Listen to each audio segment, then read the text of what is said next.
ایک ایبٹ کی فزند ہزارہ ہونے کے ناطے سے اور فخر ہزارہ ہونے کے ناطے سے تحریک ہزارہ کے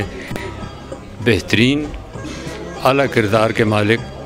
اور بہترین شخصیت ہے۔ اس سے ہر طریقے سے فائدہ ہے، یہ اگر اپنی ورک میں ہو یا نہ ہو ہمارے لیے وہی کام کرتے ہیں جو ہم ضرورت ہوتی ہے۔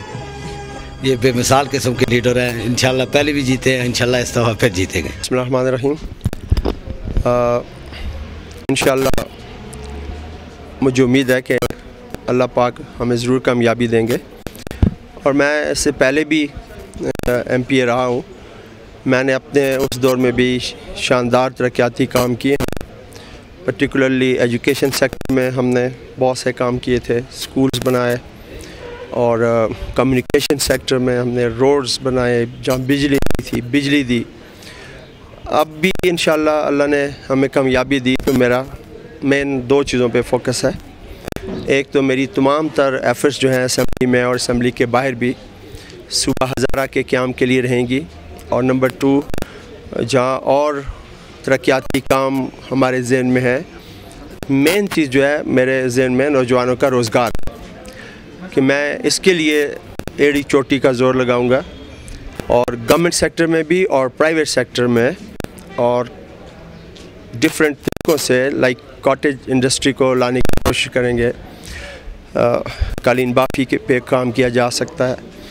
اور کئی اس طرح کے گورنمنٹس کے شعبے میں منصوبے شروع کیے جا سکتے ہیں، جس میں کہ میٹرک جو اسٹوڈنٹس ہیں لڑکے ہیں ان کو ہم کام پہ لگا سکتے ہیں۔ تو اس کے ساتھ ساتھ میری یہ کوشش ہوگی کہ ہمارے جو ہاسپٹلس ہیں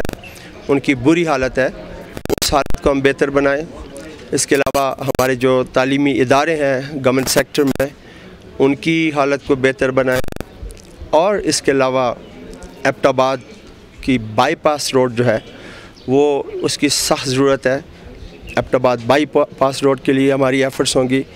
اور حسن ابدال سے جو ایکسپریس وے کا منصوبہ ہے اپ ٹو مانسیرا وہ ابھی کھٹائی میں پڑا ہوا ہے، اور پچھلے 5 سالہ دور میں اس پہ کوئی کام نہیں ہوا۔ اس پہ میری بھرپور کوشش ہوگی کہ اس منصوبے کے لیے ہم جتنا بھی کام کر سکتے ہیں ہم اس پہ کریں، اور ٹورزم کے حوالے سے چونکہ اس میں بے شمار جاب اپرچونیٹیز کریٹ کی جا سکتی ہیں۔ اب ایبٹ آباد میں پرائیویٹ سیکٹر میں ایک چیئر لفٹ کا منصوبہ زیر تکمیل ہے، ہرو میں جھیل بننے والی ہے۔ ہم ایبٹ آباد شہر کی بیوٹیفیکیشن کے اوپر بھرپور توجہ دیں گے، اور شملہ الیاسی مسجد اس کو ڈیولپ کریں گے تاکہ جو ٹورسٹ ہیں وہ مری کو بھول کے وہ ایبٹ آباد کا رخ کریں۔ ہزارے کے لوگ ہمارے، خاص طور پہ میرے حلقے کے لوگ بے شمار مسائل میں الجھے ہوئے ہیں، اس دور میں ان کی کوئی سنوائی نہیں ہوئی، کوئی قابل ذکر کام نہیں کیا گیا، نوجوانوں کے لیے کوئی کام نہیں ہوا، مڈل طبقوں کے لیے کوئی کام نہیں ہوا، غریب لوگوں کے لیے کوئی کام نہیں ہوا۔ وہ 11 مئی کو اپنے گھروں سے ضرور باہر نکلے اور وہ ہمیں ووٹ دے کے کامیاب کرے، چونکہ میرا تعلق مڈل کلاس سے ہے اور میں اس کی نمائندگی کر رہا ہوں۔ انشاءاللہ اگر میں اسمبلی میں پہنچتا ہوں تو میں اپنے اس طبقے کو ساتھ لے کے چلوں گا۔